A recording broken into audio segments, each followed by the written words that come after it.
Okay, before we say anything else, I want you to just think about one moment. One moment when you had something really important to say, and you couldn't say it. Not because you didn't have the thought. You had the thought. It was right there. But the words? They just didn't come. Yeah, I remember that feeling clearly. I was in a meeting. This was maybe 5 years ago. And someone asked me a simple question. Not a hard question, just, what do you think about this plan? And I froze. I had an opinion, a strong one actually, but my mouth just stopped working. That's silence. It's not just awkward, is it? It's heavy. It feels like the whole room is watching you, waiting, and every second that passes, you feel smaller. And the worst part is, afterward, you replay it. You think of everything you could have said. You say it perfectly, in your head, at midnight, alone. Right. In the shower the next morning, you're like, yes, that's what I should have said. If only I could speak in the shower during that meeting. So if that feels familiar to you, this episode is for you. We're talking about something very real today. Not grammar rules, not textbook stuff. We're talking about what it actually takes to open your mouth, say what you mean, and feel okay about it. We're talking about speaking English fluently, and more importantly, speaking it confidently, which, by the way, are two very different things. And today we have 10 sentences, just 10, that can genuinely change how you show up in a conversation. Can we talk about something that I think a lot of people misunderstand?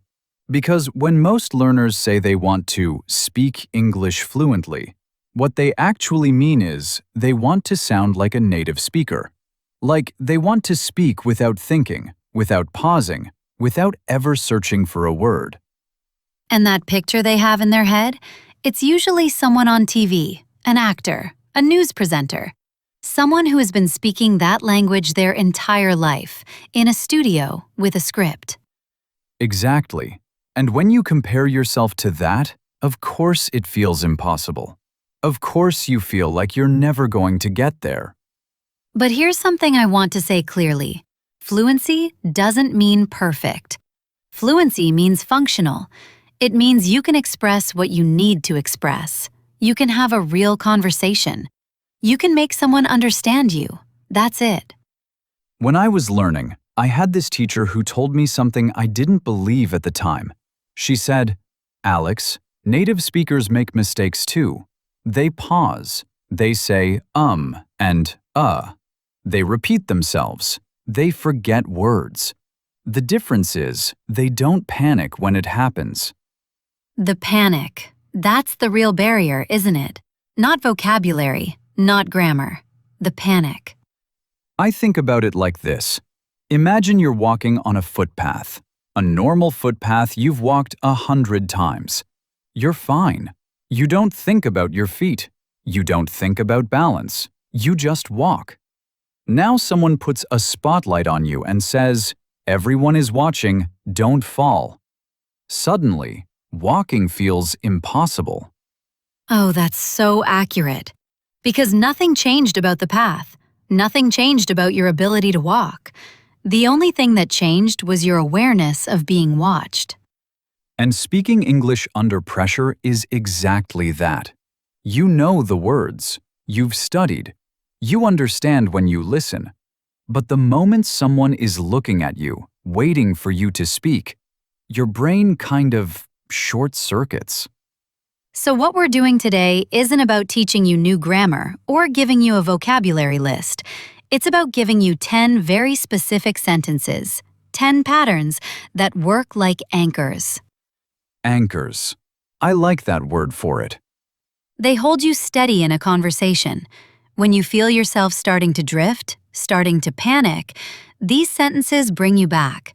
They give your brain something familiar to hold on to, so the panic doesn't win. And before we get into them, someone listening right now might be thinking, 10 sentences? That sounds too simple. That can't really make a difference. I get that. but stay with us, because by the end, I think you'll see it differently. Okay, so let's talk about the struggles. Because I think a lot of English learners feel very alone in this. Like everyone else is managing just fine, and they're the only one who panics or goes blank. And that isolation makes it worse. When you think it's just you internalize it. You tell yourself there's something wrong with you, that you're not smart enough, not talented enough for languages. When actually, the struggles are almost universal. I have spoken to so many learners over the years from so many different countries, different backgrounds, different levels, and the stories are almost identical. What are the most common ones? The first one, and this comes up every single time, is knowing what you want to say but not knowing how to start. You have the idea, you have the feeling, but the first word just won't come.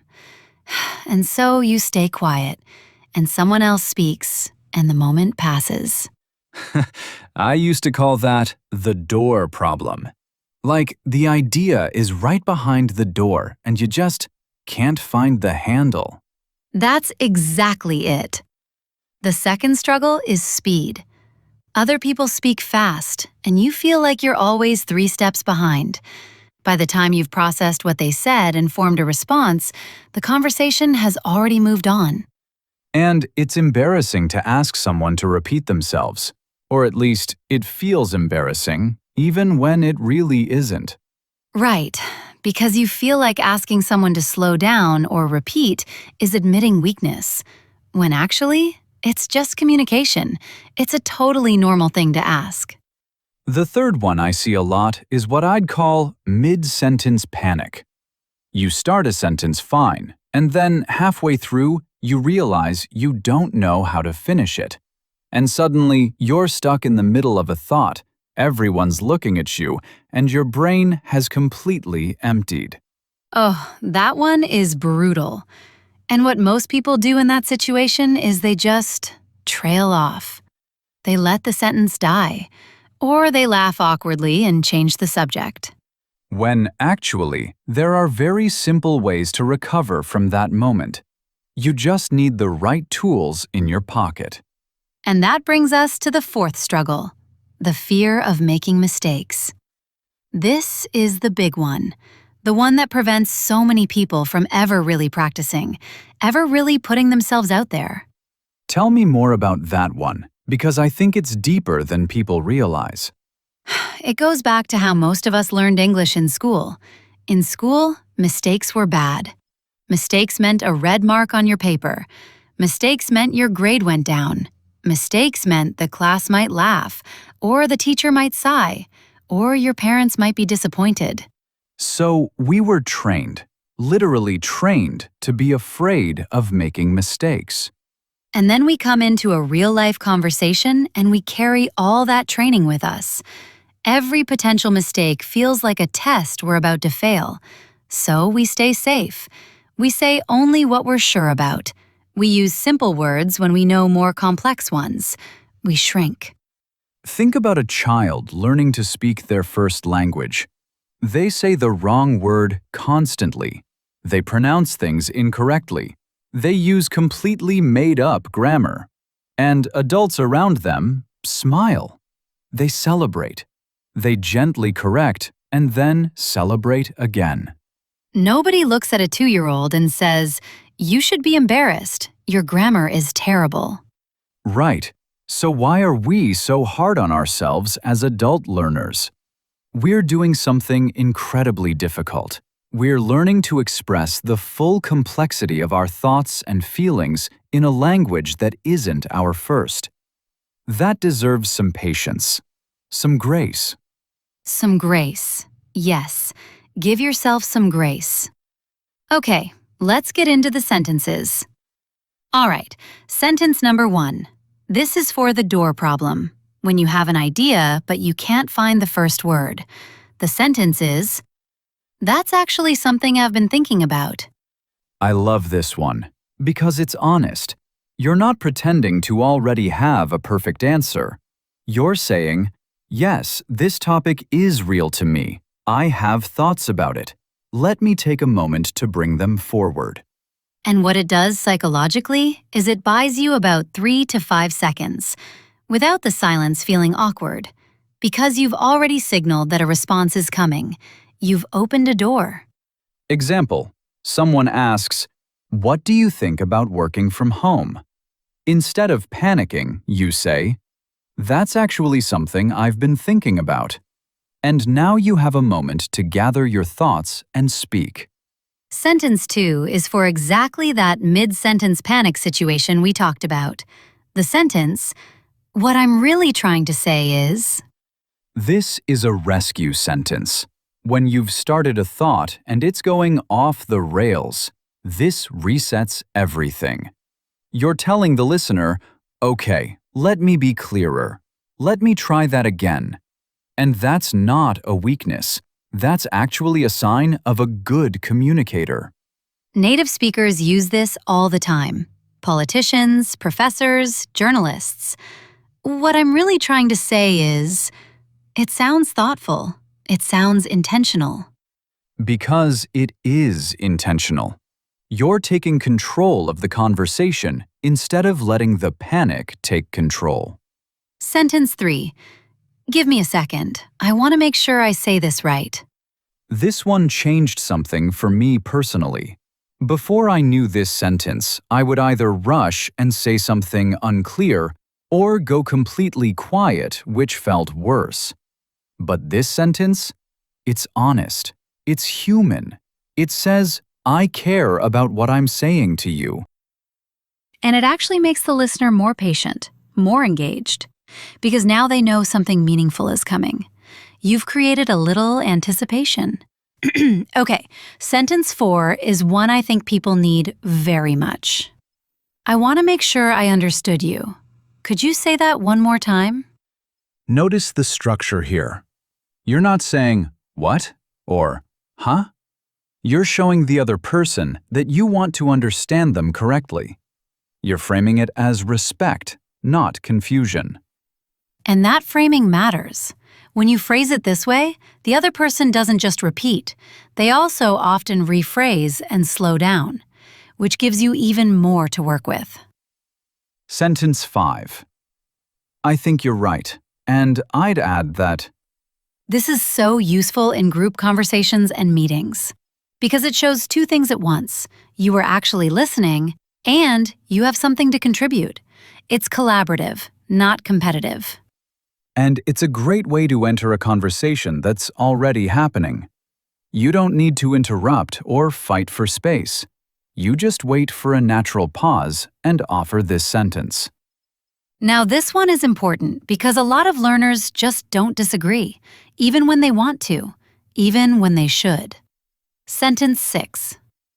I see it a little differently. From my experience, What's beautiful about this sentence is that it's not aggressive.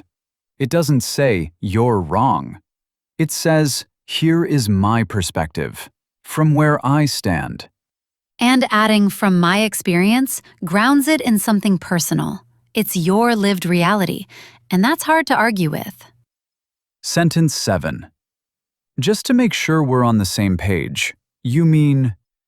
This is one of the most underused sentences in English learning, and one of the most useful in real life. The ability to pause and verify, that's a professional skill.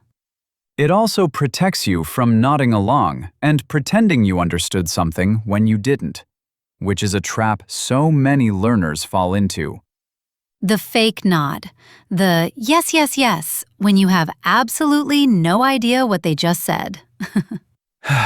We've all been there.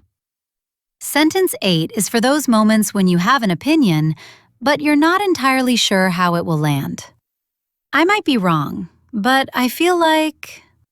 This sentence does something really clever. By acknowledging that you might be wrong, you actually lower the stakes. You're inviting dialogue. You're saying, "I'm not trying to declare the truth. I'm just sharing my perspective." And that openness makes conversations feel safer for both people. When you admit you might be wrong, It also gives the other person permission to disagree without feeling like they're hurting you. Sentence 9. That makes sense. Can I ask, though, what about... You're acknowledging what the other person said, which shows you were listening. And then you're steering the conversation somewhere you want to take it. You're being an active participant, not a passive one. Passive participants just respond to whatever comes to them. Active participants help shape where a conversation goes. And our final sentence, sentence 10. It was really good talking to you. I'll think about what you said. Learners spend all their energy on beginning a conversation and navigating the middle. But how you end a conversation? That's what people remember. It does two things. First, it acknowledges the other person's time and their words. Second, it signals genuine engagement. Their words mattered enough to carry with you. That's such a warm thing to say. And it's memorable. If you end a professional meeting or even a casual chat with this sentence, people walk away with a positive impression of you. Not because of your grammar, but because of how you made them feel. All right, so we have a little challenge for you. And please, we mean this gently. This is not a test, there's no grade, there's no one watching. This week, just this week, pick 3 of these 10 sentences. Just 3. Write them on a piece of paper or put them in your phone. And find one real situation, one conversation, one message, one moment where you use each of them. It might be with a colleague, a friend, even someone in a shop or a cafe. It doesn't have to be a long conversation, just one sentence in one real moment. And notice what happens. Not just whether you said it correctly, but how it felt. Did it help you stay in the conversation longer? Did it give you a moment to breathe? Did the other person respond differently than expected? If you want to share, and we genuinely hope you do, leave a comment below. Tell us which 3 sentences you picked and what happened. We read every single comment. That's not something we say automatically. We actually do. Let's bring it back. Today we talked about why fluency feels so far away and why that image most people have of perfect speaking is actually working against them. We talked about the real struggles, not vocabulary gaps, not grammar rules, but the panic, the fear of mistakes, the silence that stretches out and makes you feel smaller. And we introduced 10 sentences, not as magic phrases, but as anchors, tools that give your brain a familiar place to land when a conversation gets difficult. Sentence 1 for starting. That's actually something I've been thinking about. Sentence 2 for recovering. What I'm really trying to say is... Sentence 3 for buying time. Give me a second. I want to make sure I say this right. Sentence 4 for clarifying. I want to make sure I understood you. Sentence 5 for agreeing. I think you're right, and I'd add that. Sentence 6 for disagreeing. I see it a little differently. Sentence 7 for checking, just to make sure we're on the same page. Sentence 8 for softening. I might be wrong, but I feel like... Sentence 9 for steering. That makes sense. Can I ask, though? And sentence 10 for closing. It was really good talking to you. 10 sentences, different situations, one goal, to help you stay in the conversation instead of retreating from it. Okay, before we close, let's do our vocabulary corner. 5 words from today's episode that will help you in real English conversations. Word number 1. Anchor. A noun. It means something that keeps you stable or calm in a difficult situation. Example sentence. Having a familiar sentence to use was an anchor when she felt nervous speaking. Now your turn. What is something in your life that acts as an anchor when you feel stressed? Word number 2. Retrieve. A verb. It means to get something back from memory or storage. Example sentence. He tried to retrieve the word, but his mind went blank under pressure. Practice question. Do you find it easier to retrieve vocabulary in writing or in speaking? Word number 3. Fluency. A noun. It means the ability to speak a language smoothly and naturally. Example sentence. Her fluency improved not by studying more, but by speaking more often. Your question. What does fluency in English mean to you personally? Word number 4. Isolate. A verb. It means to feel or be separated from others. Example sentence. Making mistakes in public made him feel isolated from the group. Practice question. Have you ever felt isolated in a conversation because of a language barrier? And word number 5. Collaborate. A verb. It means to work or communicate together with others toward a shared goal. Example sentence. Good conversations feel like collaboration, not competition. Your question. Describe a time when you successfully collaborated with someone in English. Pause the video right now if you want. Try to use one of those 5 words in a sentence before you continue. Just say it out loud, even if you're alone. That's practice. I want to leave you with something. Not a tip, not a rule, just a thought. Go ahead. There is a version of you, maybe 1 year from now, maybe 6 months, who sits down to have a conversation in English, and they don't spend the first 3 minutes planning everything they want to say. They just start. Not perfectly, but comfortably, like walking that familiar path we talked about earlier. And the only way to get to that version of yourself is through the conversations you have right now. Even the uncomfortable ones. Even the ones where you forget a word, or use the wrong tense, or trail off mid-sentence. Every single one of those moments is data, not failure. It's your brain collecting information, building patterns, getting better. You are not behind. You are not too old. You are not missing some talent that other people have. You are just on your path. And today, you took another step. And honestly, the fact that you're here, that you chose to spend 40-something minutes working on this with us, that already says something about who you are. Not everyone does that. Keep going. Not because you have to, but because that version of yourself, the one who speaks freely, is worth working toward. We'll see you next video. Take care of yourselves. One small thing before you go. If today was useful, if even one of these sentences made you think, yes, I could use that, consider subscribing. We put out a new video every alternate days, and every video is built around one real thing that English learners actually struggle with. No filler, just what helps. And if you have a question, a topic you'd like us to cover, or even just a thought, the comments are open. We're listening. That's what we're here for. Thank you for being here, really.